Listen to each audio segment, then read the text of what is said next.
When I was a junior in college, I was 20 years old, and I had a friend who lived right next door who was graduating, and she had an opportunity to go and teach in Mexico. Now, she'd always wanted to be a teacher, but thought she'd be a teacher in the States first. But she had this opportunity to go, and she's like, I don't know if it's a good decision for me to go to Mexico. And I was like, what are you talking about? I'm 20. You're coming to me for wisdom? You've already got a problem. But sorry, to my 20-year-olds, love you. I'm like, what do you mean? You got to go take it. And there's like, well, I got student loans to pay off. I can make more money here in the States. I got to work on my credential. And I said, you've just got to go. And so for whatever reason, she signs up, she goes, and she's going to head off and teach history in Mexico for a year. As she's about to go, it's an interesting situation. I'm living in a museum at the time. I know that doesn't make any sense. Long story short, I was an intern at a church, which means they paid me $50 a week. They could work me as much as they wanted, and the deal was I got housing out of it. And the only people in our house, or in our congregation, who had an extra bedroom for me, had an extra bedroom, and they also had a museum in the upstairs, because he was a history teacher. Weird, I know, the details don't make any sense. But before she left, she's like, I'm a history teacher, so I want to come and see the museum. And so right before she left for Mexico, she came up and I said, you're driving all this way, at least let me make you dinner. I know what you're thinking. Hey, making dinner, it's not what you think. I decided I was going to make quesadillas, refried beans out of the cans, and serve them on paper plates. Now, my host family said to me, Kyle, when you serve dinner on a paper plate, you're not gonna get the girl. And I said, I don't want the girl. She's a friend, I just want her to go to Mexico. She and I will live happily ever after separately. And they're just like, yeah, whatever. So she comes over, we have dinner, we go and we do a tour of the museum upstairs, and then at 9:30 we walk out. I walk her to her car to say goodnight and say goodbye forever. 2 hours later, we're sitting inside on the couch, and I'm declaring everything short of my undying love for this woman. And she responds, just think how she may respond to this. She responds, and I quote, with, exactly. Not a word, not an indication, not a this is weird, this is awesome, just silence. And then she walks back to her car and drives away. Nothing. What the heck do I make of that? You see, in this moment, there's this gap of information, and I've got to figure out, how do I interpret the gap? Is the silence like, get me out of here, you're crazy? Is it, I'm so overwhelmed, I love you so much, I can't put it into words? Is it, this is weird and creepy, and why'd you wait till the day I was gonna go, and now I don't know?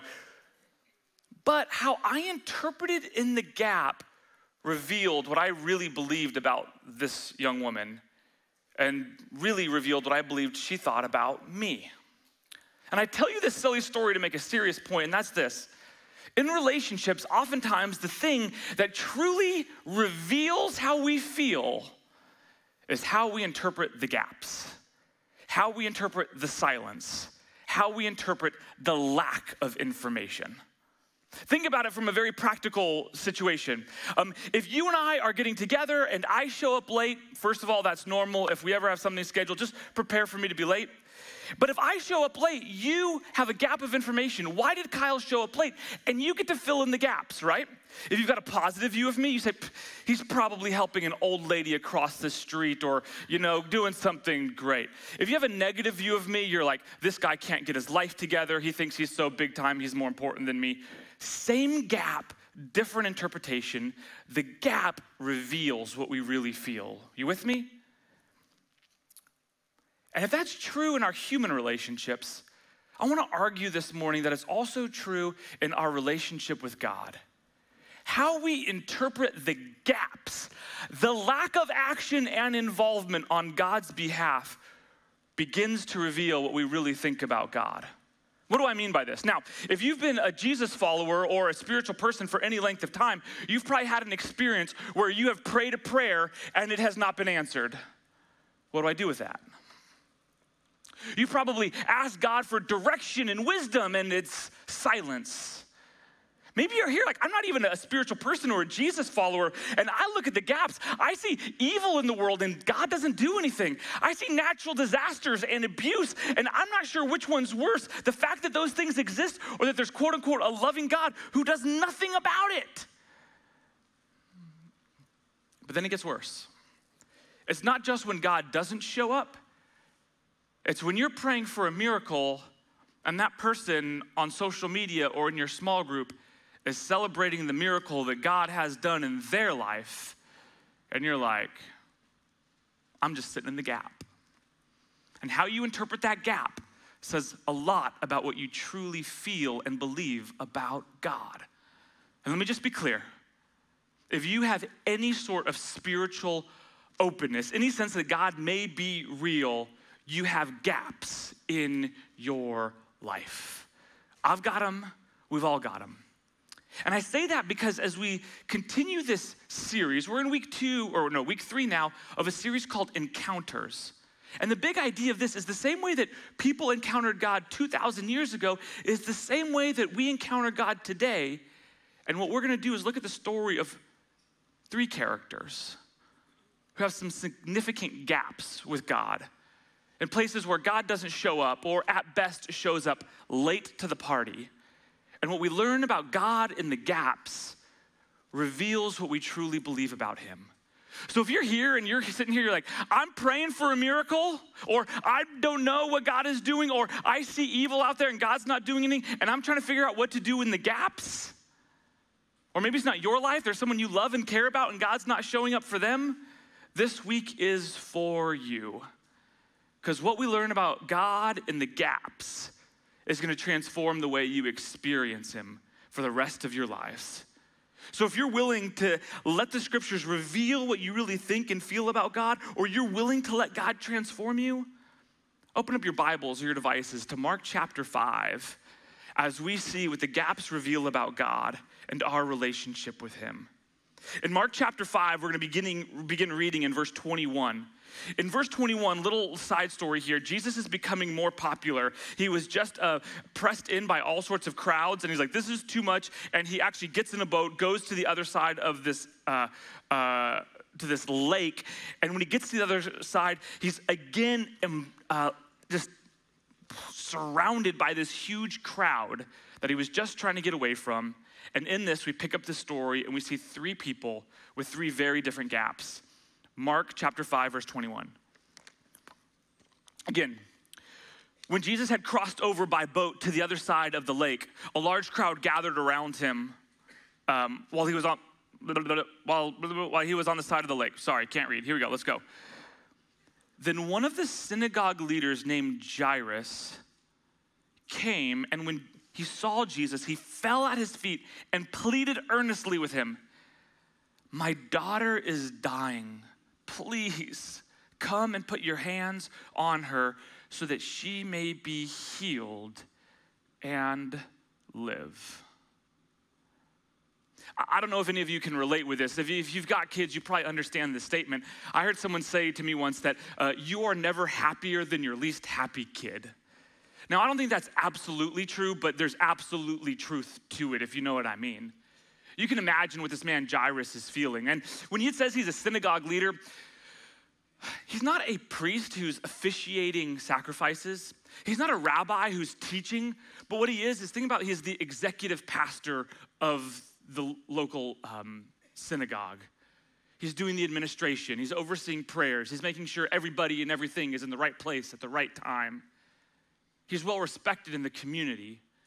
He's probably been given this job because he was a star in Sabbath school growing up and memorized the scriptures and had an understanding of the Torah better than others. And it wasn't just his understanding, it's the way he lived it out also shined above all of his peers. And so they said, hey, we want you to have this place of honor and respect. And when he said, hey, you're doing this, people listened. And hey, it's your job to go and pray for that, people did it. And hey, it's your job to go and pass out food to those widows, people listened. And now he's at a place where he's done everything for his daughter and nothing's happening. He's in a gap. He has prayed, he has believed, and God has not shown up. Now, him coming to Jesus could mean one of two things. It could mean that because of his understanding of the scriptures, he believed that Jesus is the Messiah and he has come to fulfill these promises. But it's also very possible that people in his synagogue did not respect Jesus, thought Jesus was a heretic, a false teacher, a showman, a con man who's trying to create some sort of division in the Jewish community. So in this, you see a man who says, I've done everything right. It doesn't quite say it, but you wonder if inside he's like, God, you owe me for this one. Or he's willing to say, I'm gonna sacrifice my reputation because I am so desperate for my little girl to be healed, and there's nothing I want more. I might lose my reputation. I may lose my role as the leader in this community, and people may disown me for following this crazy man, but there's nothing I want more than my daughter to be healed. If you are a parent, you understand this desperation. And even if you're not, you can still feel it in your bones. Verse 24, so Jesus went with him. The large crowd followed and pressed around him. Could you imagine? Jairus has been waiting, and all of a sudden he goes and he begs Jesus, and Jesus says, yes, I'll go with you. I'll see your daughter. I'll heal your daughter. Could you imagine the relief in Jairus' heart knowing that his precious little 12-year-old girl finally has hope? I don't know if he's more relieved or more anxious to get home, but in the middle of that, there's a problem. And this is what happens. Verse 25. A woman had been sick for 12 years with a flow of blood. She had suffered much because of many doctors. She had spent all the money she had. She had received no help, but became worse. She heard about Jesus and went among the people who were following her, or who were following him. This woman, they say she's been bleeding. She's had an issue of blood for 12 years. It is not a pretty situation. There's multiple interpretations, but the most common thing is she's essentially been menstruating for 12 years straight. Could you imagine the pain? I can't, just be clear. I cannot. It's one thing when there's an iron deficiency, right? It's another thing when her body's like, I'm just not supposed to be this way. It's another thing that in that day with very primitive understanding of hygiene, if you're unclean like that, they say, hey, we don't want anything. We're not gonna touch dead bodies. We're not gonna touch people who are bleeding. Why? Because what happens is whatever is dirty in them, I could contract and I don't wanna do it. She's essentially been isolated and quarantined for 12 years. What does that mean? It means there's no dinner parties. She doesn't get to go home for the holidays. When she comes home, daddy doesn't come up and say, oh, I'm so glad to see you, sweetheart. It's no. She probably didn't, but there's some folks who are outcasts who actually would wear bells on them so you'd know when they were coming, so you'd know not to touch them. Why? Because if you touch her, then you're unclean and you can't go to dinner and you can't go to temple and you can't participate in life. Why? Because there was this belief that that uncleanliness, if you touched it, you would catch it. So we live in this constant state of quarantine for 12 years. It says she's done everything. What does that mean? There's 3 different types of categories. One is she's probably tried every medicine and herbal remedy there is. Any of you who've had any sort of pain or sickness, you've gone down the dark hole of TikTok and Google and WebMD and all those websites who are like, I don't know if this is genius or crazy, right? It's not just the herbal remedies she's taken. The medical practice is so cruel. It's everything from bloodletting, again, draining blood from her, to actually trying to cauterize parts of her that are bleeding. And maybe there's a third category. There's a superstition, it's witchcraft. Now maybe she doesn't do that superstitious stuff because she's a believer in the Torah, the Hebrew teachings. Is no. Anything that's not coming from Yahweh himself, I'm not having anything to do with it. But after 12 years of desperation, no matter how much faith she has in God, I wonders if she's tried everything. And nothing has worked. And she's even worse. And I know you think it means physically worse, and I get that's it, but I have to think emotionally worse. Spiritually worse, relationally worse. She's got nothing. She's incredibly desperate. But she says this statement that at first seems benign, but look at it. She said to herself, if only I can touch his coat, I will be healed. If only I can touch his coat, I can be healed. That must be an amazing coat. Why touch his coat? Why not touch his hair, touch his skin? Why not touch his shadow? There's actually within 100 years before this, there's another first century healer. His name is Honi the circle drawer. This is not a fake story. There's somewhere between 2, maybe 3 references, 3 different primary sources that talk about this guy. Honi the circle drawer would draw a circle, and those who actually came in the circle got healed, and those who didn't, they wouldn't. And you're like, well, that seems like a crazy story. Yes, but that's a story that's floating around. That is in her mind. She doesn't have to actually get that close to Jesus. There's other healers that if you just get close to that circle, that's enough. Whether you believe that's true or not, I don't care. That's not important. That's in her mind. But for some reason, she says cloak. Why she says cloak is significant. And all the folks in the first century know when it says cloak, there's a reference that's making. Let me walk you through the logic of the cloak here.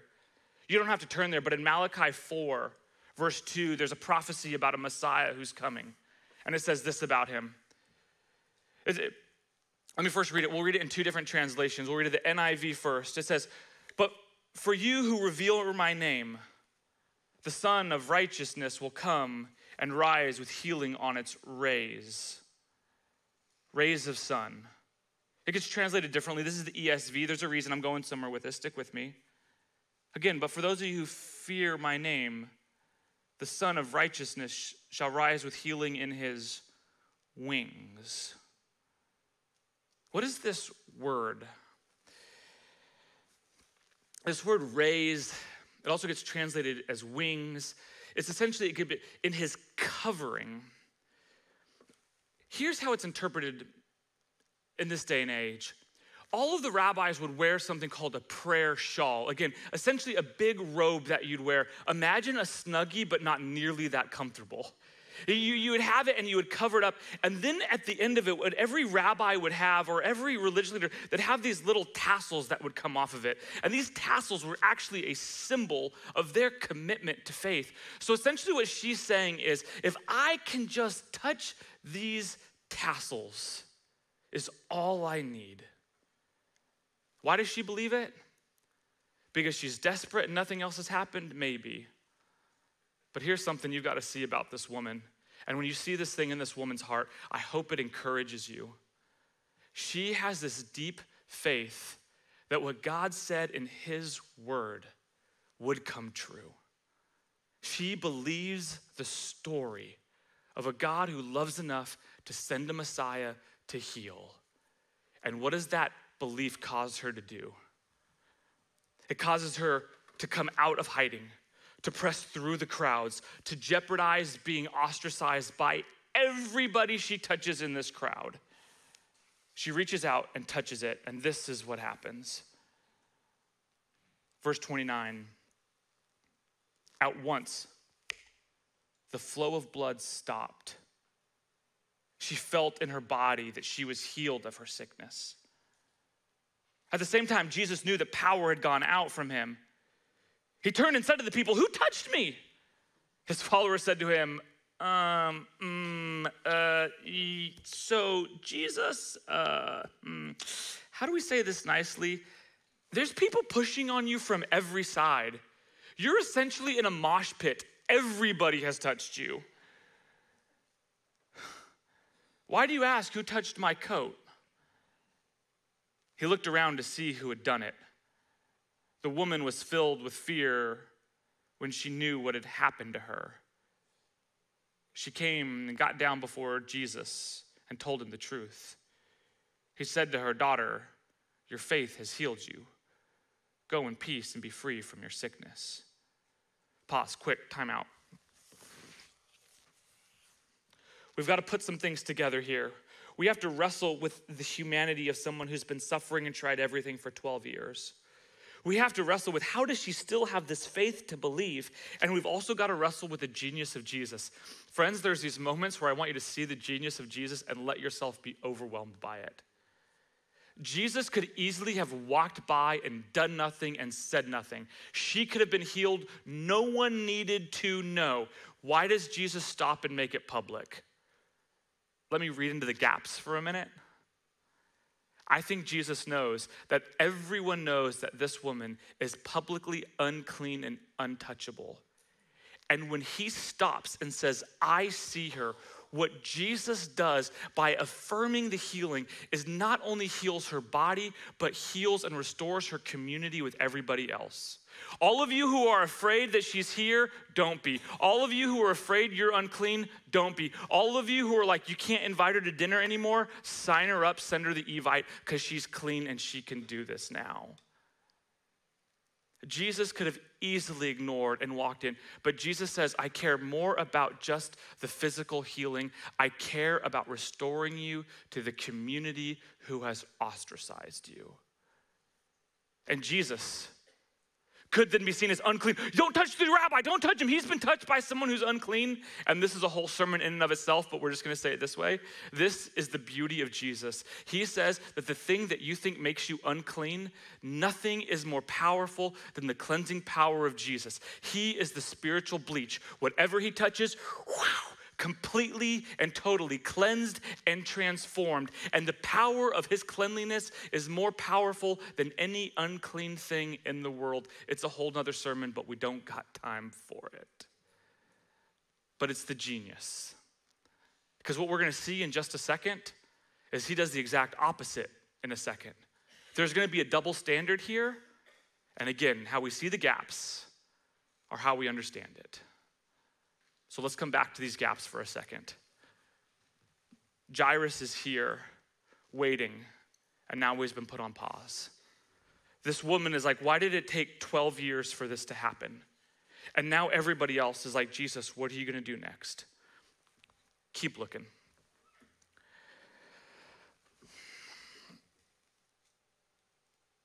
Verse 21. Oh wait, that's not right.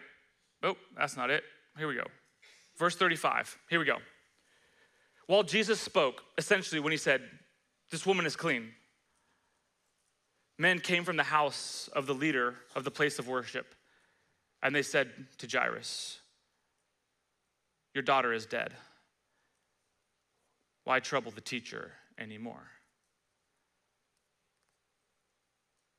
Can you hear his heart sink? Can you see the tears that no matter what, he can't hold back? Can you hear the questions of why this woman and not my little girl? Do you love this woman more?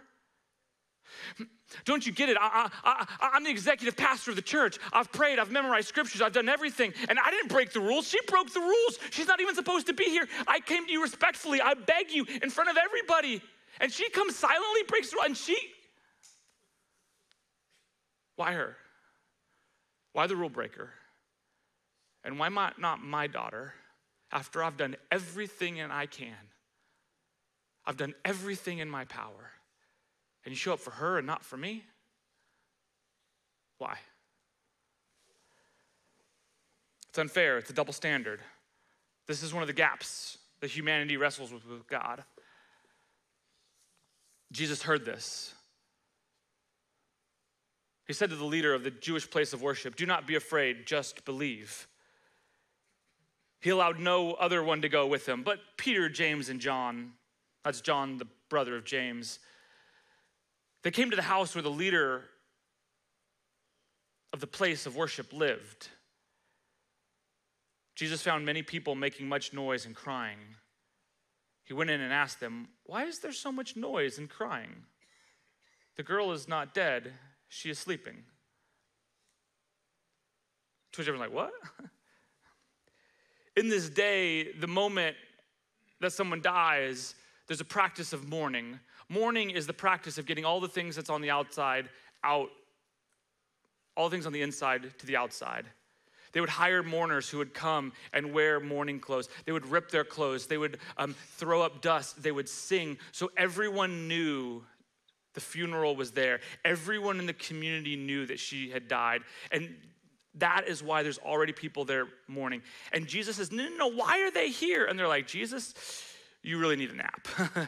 you don't get it. Like, she's dead. And he's like, no, only asleep. And they're like, huh? He goes on and says, tell the mourners to go home. To which I know they're thinking, do I still get paid for this? What's going on?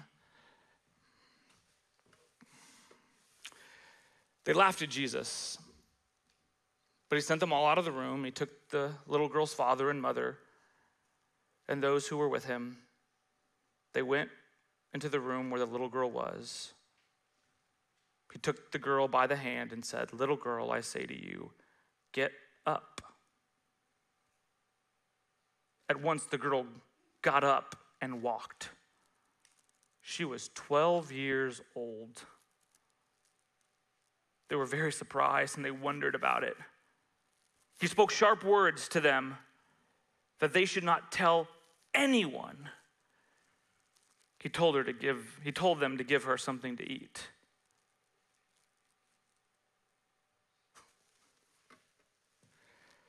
Jairus comes home to a dead daughter after he just watched this other woman get healed. He's there and he's got to attend to his own grief of his daughter dying, but now he's got to attend to his wife, who you can only imagine how she's feeling.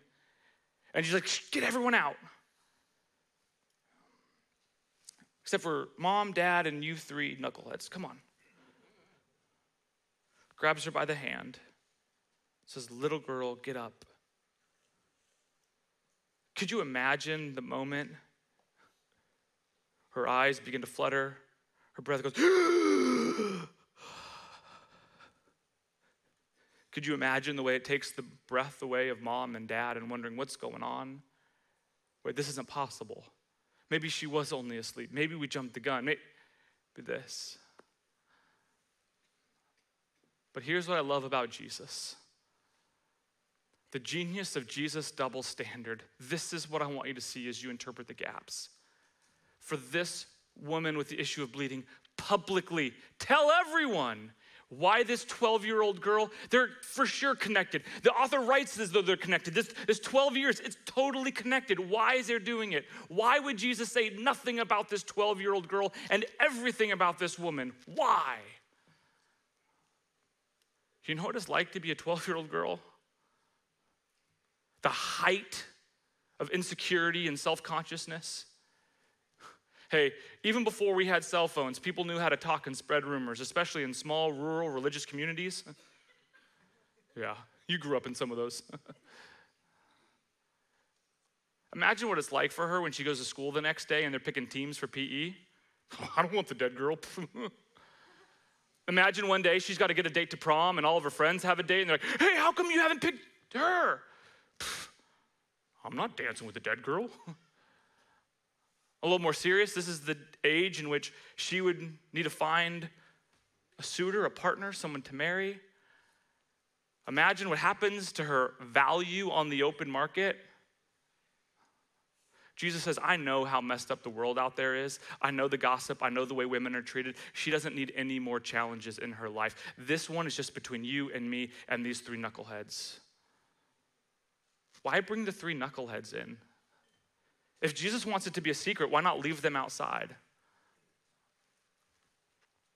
I wonder if maybe, just maybe, Jesus knew that this wasn't going to be the first time someone was dead and raised back to life. He knew that down the road, he would die on the cross, and no one would believe that a dead person came back to life. But just to plant the idea in these three dudes' mind that this is possible, he brings these guys, you can't say anything, but I'm doing this because it's unbelievable what's gonna happen when I'm dead for 3 days and raised again. Some of you like, Kyle, make sense of all of this is going on. Let me just say a few things about this. Jesus works at his own timing, but he works one at a time. He knows what Jairus needs what his daughter needs and what this woman needs is different. He also knows that what these three men need, completely and totally different. And for those of you who are there playing that comparison game, how come God answers their prayer? How come they have a better job? How come they're living happily ever after? How come I'm not? And in this world, I want to invite you into this moment that says maybe there's a genius of Jesus that you don't understand yet. And it's okay to be upset. It's okay to mourn. It's okay to be like, God, where have you been? That's okay. But in the moment, I want to give you enough belief to say, maybe, just maybe, God has a reason I don't understand. And let me be clear about this. When I say God, you may not understand, that is not permission to turn your brain off. What we do with pain sometimes is we maximize it and say the pain will be there forever. Or we minimize and say it's not that big of a deal. As a Christian, saying I don't understand is not a way that we anesthetize pain. I don't understand is a way that we bring our pain to Jesus and say, God, I'm angry, I'm upset, I don't get it, this is not fair. And it's in those moments where we come to Jesus with our lack of understanding, not sit back and say, oh, I don't understand, but it's not that big of a deal. That's not faith, that's passivity. What is faith? Faith is what this woman did. Faith is what Jairus did. Faith is, for 12 years, I've tried everything, but I'm not giving up yet. And because there was a promise made by this prophet Malachi 600 years ahead of time, I believe that maybe, just maybe, if I just touch his tassel, boom, that is faith. I wrote it in my notes this way because I know I'm not as clear as I'd like to be. Let me say it this way. Faith is action rooted in God-given hope. Faith is action written in God-given hope. Faith says, in the gaps, when I don't understand it, I'm gonna take a step, not because I'm convinced it will work, but I will take a step because I know who God is. And that step could be, I'm gonna reach out for healing, or the step could be, I'm gonna reach out in frustration, but either way, I'm reaching out to Jesus. Passivity is not faith. Cognition is not faith. Faith is always rooted in action. But sometimes it takes a while. Some of you are in a place where you're like, I don't know if I could wait 12 years. And some of you are in a place, well, Kyle, I've been praying for this miracle for more than 12 years. And my family is still this, my body is still that, and I still don't understand this other thing. Man, if it was only 12 years, I wish that was it. Let me say something about this thing about hope. There was a study done for folks who survived concentration camps. This for me is the most helpful picture of hope. And they said, how come some folks in the concentration camps survived and some of them didn't? It said this, it said the folks who didn't survive had one of two beliefs. They either believed, I'm never getting out of here. It's always gonna be this way. They lost hope, they lost the will to live, they lost their lives. The other folks who didn't make it are those who said, we're gonna get out of here, it's gonna be real quick. By the end of the weekend, end of the month tops, it's gonna be done. That was me at the beginning of the pandemic. It's fine, 2 weeks, no problem, I could do this. Those who believe we'll never get out or we'll get out soon, never made it. The ones who made it were the ones who said, we're gonna get out, but it's gonna be a very long time. And for some of you, that's the word of hope that you need in your gap this morning. It's gonna happen, but it's gonna be a long time. How could a good God not answer? How could a good God wait 12 years? How could a good God let this innocent 12-year-old girl die? How could a good God, and it's a great question. And it's a question that you may wrestle with for a lifetime. But as we wrap up, I just want to tell a story that maybe brings some of these things together about these gaps. Let me wrap up with this story, and hopefully you find yourself in it. This past week, I had an opportunity to go to Arizona for a pastor's retreat. There was just 7 of us.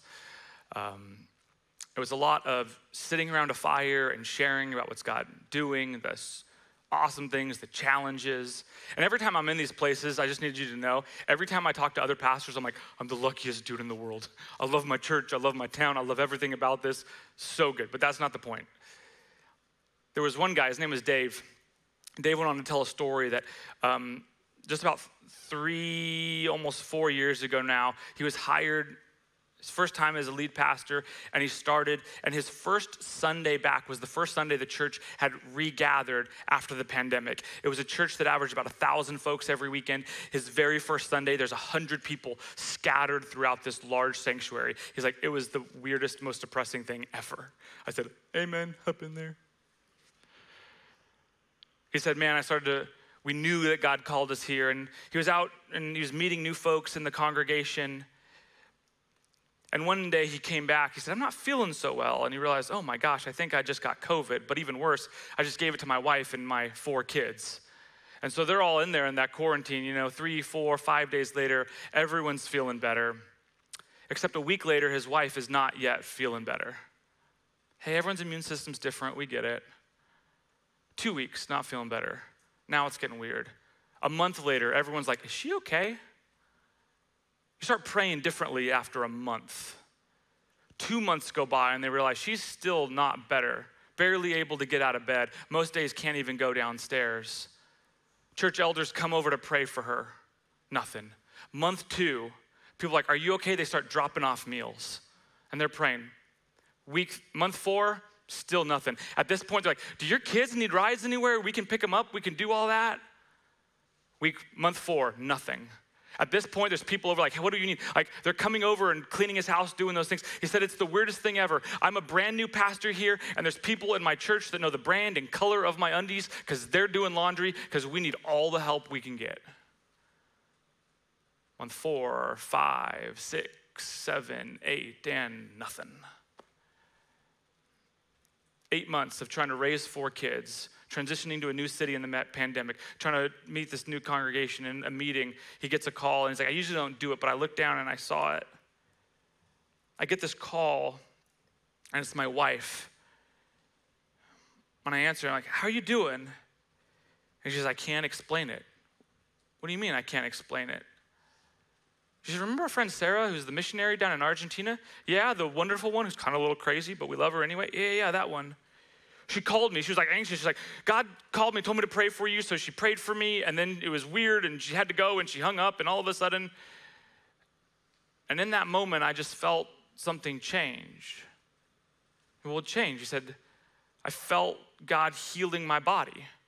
He's like, dude, what does that feel like? That's never happened to me before. She said, honestly, not only was it like this disease was coming out of my body, but it was like it would leave, but then come back in and leave again. And she goes on to say, this is the part that I didn't expect. She said, not only did it feel like the sickness was leaving my body, but it also felt like the trauma was leaving my body. You know those things that we talked about that other folks didn't know about? Those things started leaving my body. And they'd come back in, and then they'd leave. They'd come back in, and then they'd leave. And then once that was done, I walked downstairs, and I felt fine. For the first time there, I actually went downstairs and I didn't know if I felt good, so I ate some food and I felt fine. He's like, what do we do? He's like, I don't know. We have all these gift certificates from people who've been paying for food. Let's do that. Let's go out to dinner. Okay, I feel fine. At the end of that dinner, that celebration, he's there with his wife and they don't know what to do. They're like, well, God just healed my wife. He's like, what do you want to do? And she said this is totally a true story. She said, I want to go to the grocery store. Huh? She says, I just want some semblance of normal back in my life. And I look at Dave, I say, Dave, how do you feel after all that waiting? Why this prayer answered and the other one didn't? Why, how, and all this? He's like, I don't know. I said, Dave, you must feel like $1 million, like you are God's favorite, like God is the best. He said, yes, I feel that way. But he wanted to say, but I've also have 2 kids that are sick. Different issues. He said, I got 2 girls who in the last 3 months have been taken to the hospital in the middle of the night. We didn't know if they were gonna make it. My teenage girls. said, Dave, how do you stand in front of a congregation on Sunday and talk about the goodness of God when this is going on? How do you make sense of a God who says, I'll heal this person and win and all this? And I said, how do you make sense of all of this? And he said this, and friends, this is the piece I want you to understand, because there's always gonna be gaps. There's always gonna be questions. There's always gonna be, and that is part of the human experience. And I don't want you to run away from it. I want you to jump into those gaps and experience the grace and genius of Jesus, because this is what Dave taught me.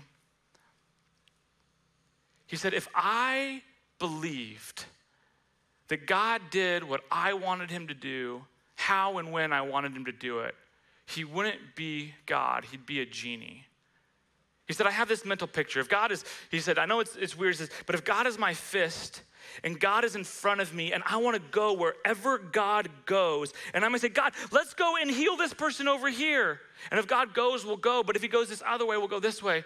Hey, God, let's do this homeless outreach in our community here. If God says go, we'll go. When I have this, I have a God that I follow.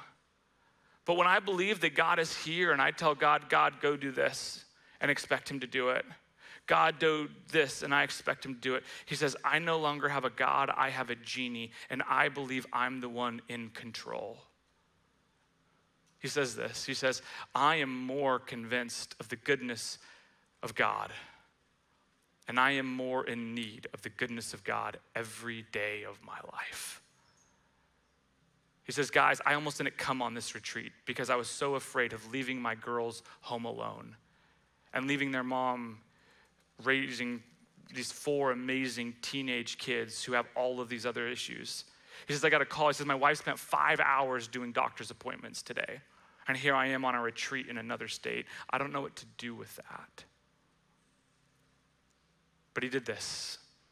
And this is my hope and prayer for you. He saw a God who was so close and so near. He said, I will follow that God wherever he leads. And I don't get to be God. And when God does a miracle, I say thank you because I don't deserve it. And when God doesn't do a miracle, I beg and ask him to do it, and I wrestle with him when he doesn't do it.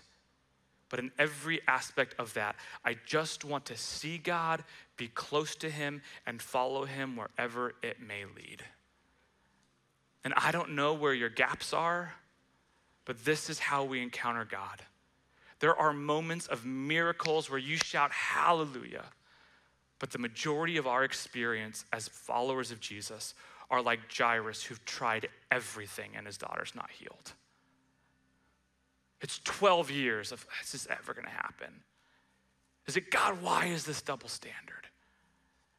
So much of our experience of God happens in the gaps, and it feels like he's saying and doing nothing. And this is where we encounter God. So I don't know where you are this morning, but I just want to invite you to bow your head, close your eyes, take a deep breath, and just ask yourself, where are you? Where is God and where are the gaps?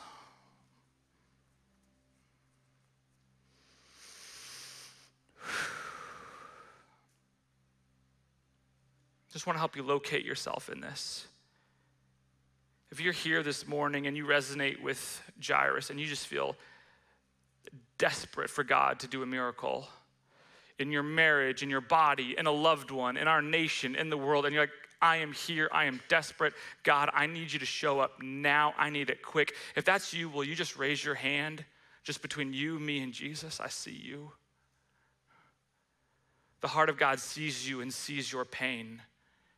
He says, come and fall on your knees before him. Maybe you're here and you feel like that woman. You're like, I've been praying forever and I don't know if this prayer is ever gonna be answered, and I don't know what to do with unanswered prayers. If that's you this morning, will you just raise your hand? Yes. Yes, I see you all over the place. Though God may feel far, know that he is there.